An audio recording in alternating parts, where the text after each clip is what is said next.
got, know what I want. Boy, don't get me wrong. Sure, we're having fun. But it don't mean that I'm in love.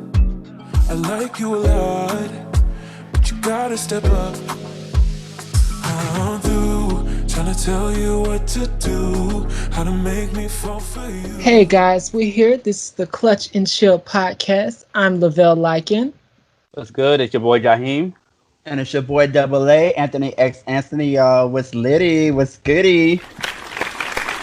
All here today to talk about several topics for y'all to tune into our wonderful podcast on Spotify and on several other platforms. But today's topic is about what makes you successful. See, me, I am semi-successful. I feel like I'm successful one because I have a job, so that's a successful thing. I have a place over my head, but in terms of things that I want in life, I'm not quite there yet. But will I get there? Hell yeah, of course. Working on that, but I'm mid-successful, I would say. Okay, so I just want to kind of like jump in a little bit on what you were saying as far as you having a job, you having, a place to stay, those kind of things. It screams success, but then I think the other component that you left off is it shows independence. It shows that you can actually stand on your own. So I think that is a great tag on to success. Not only are you seeing those milestones being completed, but you're being able to say, I've done this by myself. Yes, of course, you may need help from people along the way, such as peers, colleagues, things like that. But to be able to be successful on your own definitely speaks volumes. So how do we feel about that? Do we feel that success comes solely just from self-worth, or do we feel that success comes from other outside factors?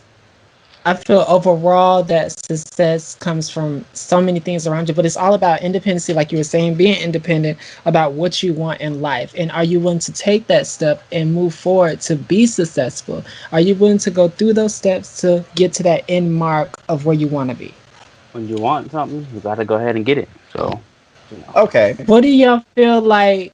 What do y'all feel like is like the block? Because I know several people talk about like, just I'll give you a scenario. A person who wants to be a painter and they feel like they don't really want to go through those steps and something holds them back. Or do you feel like some people in your circle help towards your success? The people you have around you? yeah. Okay. So what I want to add to that, and it's funny that the way you phrased that whole subject, it actually kind of reminded me of a book I was reading, on which I recommend for anybody to read on your success journey, which is The Subtle Art of Not Giving a Fuck. And basically, I think that for you to be successful, you have to be able to find passion in what it is that you're doing. Because like you said, this person is a painter and they don't want to do A, B, C, D, E, F, G, but they want the end result, which is Z. So in the transition from A to Z, if you're not enjoying the process, then you're not going to enjoy what it is that you really want to do. So I think in order for you to be successful, like you really just need to enjoy, first of all, what you're passionate about or what you love doing. What is your motivating force every single day? Until you find that and know what it is, you have a reason to wake up in the morning. You have a reason to keep going, a reason to keep fighting. Until you identify that, I think that's going to make you successful. And then, like you said, placing yourself around certain individuals will only either bring you up or bring you down. So again, it's identifying those key components that's really going to make you and help you be But successful. let me interject on that because I feel sometimes yes, you are the company you keep. But I'm gonna use my friend for an example. A lot of my friends they smoke weed. I don't. You have to have that strong enough mind to go ahead and be like, yeah. I do feel like, to piggyback off of that, I feel like most of the people, like our friends, like I have a very small circle of friends. I do feel like there are no shortcuts when it comes to being successful. I mean, some people feel like, oh, I have it in my mindset. I do one thing and then I'm just gonna blow up. I mean, no. There are certain things that does take a little effort and time and several things that have to be put into it. So yeah, you made this smart, but then you make it again, and then you do it better, and then you get out there, and then you advertise, and then your brand becomes bigger, and then you truly become that successful person you're trying to be. So know that it is a level, it is a process, and success takes time. What are some people that y'all feel like are successful? Give me about like one or two people that y'all have. For me, I feel like Dwayne Johnson is successful. I feel like Meryl Streep is successful as an actress and performer and producer. So who do y'all have? Well, you already know me. Anybody who knows me knows I'm definitely gonna, shout out Queen Bee. Definitely all the way, hands down. Beyonce is somebody that's definitely successful with everything that she does, from music to film. Even though a lot of people may, critique her acting abilities, but nonetheless, I feel that at the end of the day, she's still a successful woman. And then I also gotta give like a big shout out to Michael B. Jordan, because I do feel like he is kind of underrated in the acting entertainment industry, just because I know a lot of people look at him just based off of his looks, but the boy really can act. I mean, he really can take on any role that is given to him. And I think that if we look beyond like the physical, this boy can really throw down on screen. And I really think, I'm not going to say he can, be right up there with Will Smith and Denzel Washington, but I definitely put him in that top 5 where I feel like as they continue to age out, I can see him slowly filling in the gap. Without a doubt. Anybody that know me know I'm a big Janet Jackson, Rihanna, Kelly Rowland. Oh yeah, we know. Yeah, we know. I'm gonna give out my 2, especially Janet Jackson, one, because she's inspired all of your faves. I'm just saying, Beyonce included. First of all, she set the blueprint down. It's not even about that. It's like her career lasted so long. Like when you can last from the 80s up into the 2000s, and it's like having hit after hit. Unfortunately, her career slowed down due to the Super Bowl, but obviously that was the white man's fault, but we won't go there today. Yeah. Another podcast, another show. That's another show. Rihanna, a hard-working motherfucker, because let me tell you something about her. Came out, they kept saying that girl was not going to be anything. Oh, she's just a one-hit wonder. Oh, she's just a 2-hit wonder. And that bitch she owns a fucking $1 billion company. Like, she's not even worried about music no more, so... Even though we're going to get the album sooner or later. And then my third person would definitely have to be Tyler Perry, without a doubt. Okay, and see, everybody you mentioned are people who actually, like you said, all have longevity in their field. How do you feel like people nowadays that are just trying to get into this industry or whatever they're trying to get into should look at longevity in the future? How do you feel like they should predict or prepare for that?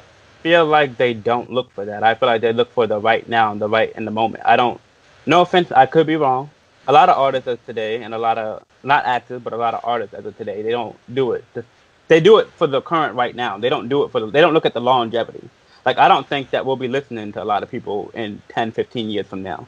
Rihanna's one of those artists that we will be listening to her because she got them hits. But Beyonce too. Yeah, I don't think I can't see an artist that I can name that can say, well, damn, like, they spit some real shit, and I think that we'll be listening to them 20 years from now. Well, I'm saying, do you think those people individually plan for that? Okay, no. Well, let me jump in on this real quick. I think I can speak for all of the Beehive Nation that we know we will be listening to Beyonce the next 10, 20, 30 years. Hell, she can be in the grave, and we're going to all still be blasting her, just like the great and iconic Whitney Houston. Thank you, Lord. But I would definitely say that for artists, not even just musicians, like entertainers, models, anybody that wants to get into entertainment, and that includes athletics as well. A lot of people don't look at longevity, like you said, and then a lot of people look at the here and now, which is, social media, reality TV. We see this image of luxury and what we claim to be success. And success is not that. Those are all materialistic things that are just for props. A lot of people do not understand that these music videos, these red carpets, all this stuff is not hanging up in their closet. This is stuff that they are renting. This is stuff that are being promoted because, again, they are a physical product. So they already know that, okay, hey, if I'm seen wearing this on the red carpet, people are going to want to imitate this. People are going to want to, find out about Gucci and all these different, designers and things like that. They're the real stars that get the credit. And I just think that anybody that comes into entertainment just needs to look at, okay, where do you see yourself 5 years, 10 years, 20 years from now? Just like that same question we got in school, middle school, high school. Where do you want to be when you grow up? Where do you see yourself 5 years from now, 10 years from now? I think if you keep that as an adult, once you leave high school and you want to step into that world of entertainment, still keep that same mentality. and you will go far because again, we've all had those little plans like, okay, hey, 5 years from now I want to graduate high school, and then another 3 years I want to do this and this, in which most of us have a house, most of us have a car, most of us have those things that we said we want to do. And I feel that the same principles apply for anybody that wants to come into entertainment. Would you agree with that? Yeah, I agree. I agree. Well, since we're getting to that topic, let's get into this clutch moment right quick. Clutch moment for the Clutch and Chill podcast, people. Hey. I want to know about something that you said about people literally basically knowing from what they're doing, moving on and knowing the steps, taking back to those steps. So everybody knows what's going on in today's world about, OnlyFans or anything that's different in the types of independent brands. Do you feel like some people, where they start at, they need to grow from those areas in order to be successful? I want to jump in real quick. I didn't mean to cut you off, Chester, because I love how you did that, and I think that this might be another episode. But I will say that we'll use an example. We got time. Oh, we got time today. We're going to talk about it, y'all. We are here on the Clutch and Chill podcast. That's what we do. We're going to talk about it. So we're not going to use any names right now. However, I will say we'll use a scenario. Let's say someone, decides to be a adult entertainer. Okay? We all know what they do. We all know what they perform, what they make. We know. So they're really good at what they do. Let's say they do this for about 3 years. Okay, you know what? They're tired, they're worn out. They want to expand their brand now. Let's say some of them transition over to music, some transition to acting, some transition into brand ambassadors. Now, do I feel that once you leave an area, yes, you want to be able to master that area and feel that, okay, yes, I've done this, but in order to grow, you have to be able to say, you know what, I've done this, I am not this anymore. Yes, this will always be a part of me, but to be able to carry it with you every milestone of the way, I think that does not show growth. Like, you have to be able to say, okay, I've done this in 2005. And yes, if it's still, hitting and you got a hit that stick like grits and it follows you, then let it follow you. But to be able to say, okay, every milestone that I'm in, I'm going to keep bringing this with me and make the new project similar to the old one because this is what used to work for me. Instead of really finding yourself, I feel that once you hit that, like, you hit that #1 album, you get a, double platinum album. Your record label is going to expect you to do the same thing on your next album. So what do? You have to challenge yourself. That. Exactly. So it's understanding. Sorry to cut you off. But if your first album, then this is what I say for music.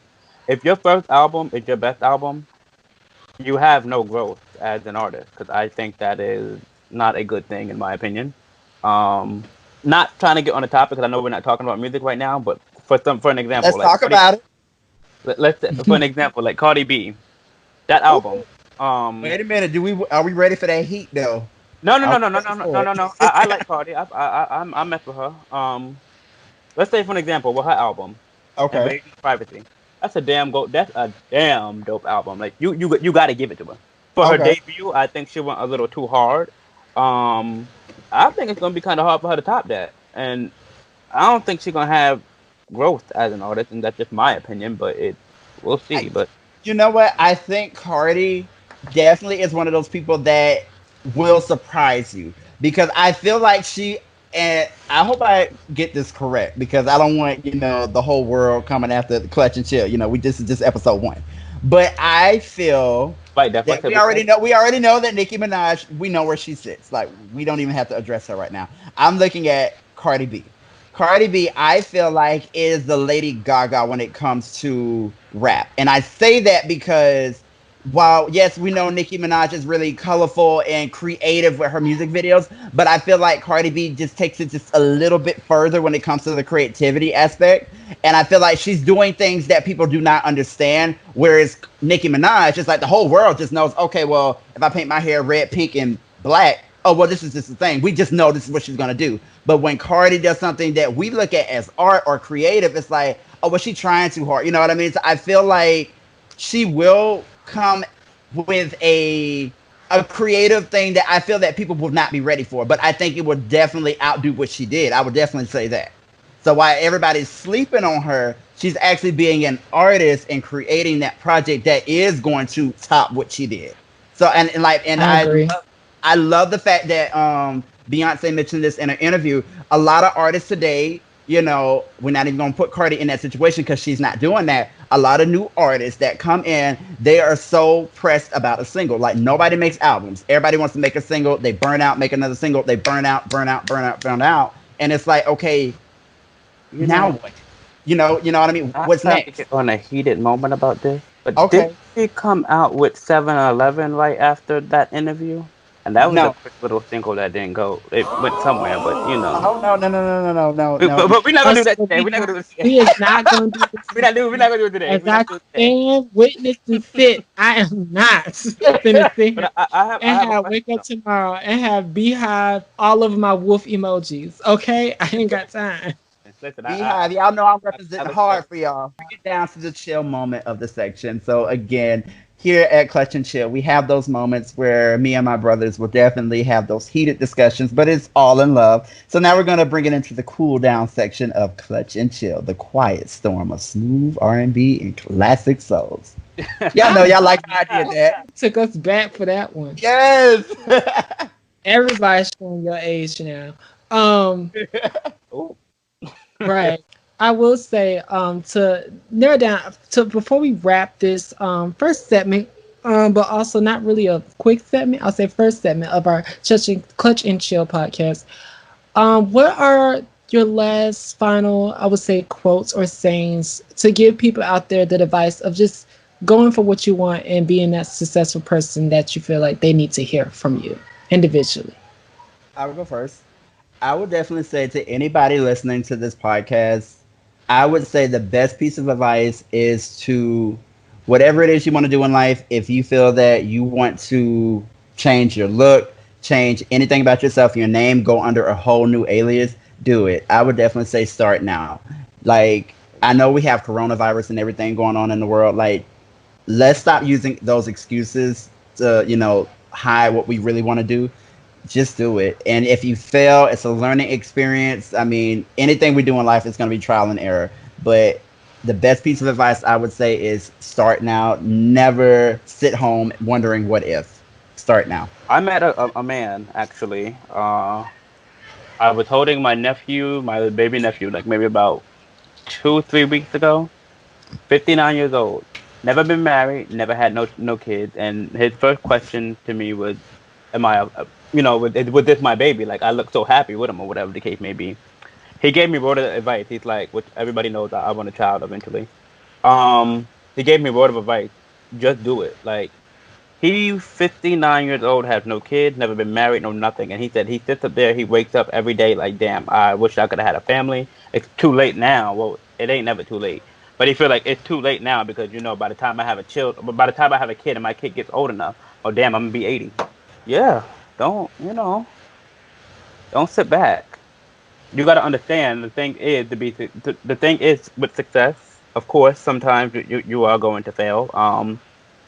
But it's about how you pick yourself back up to keep going and making your way to your journey.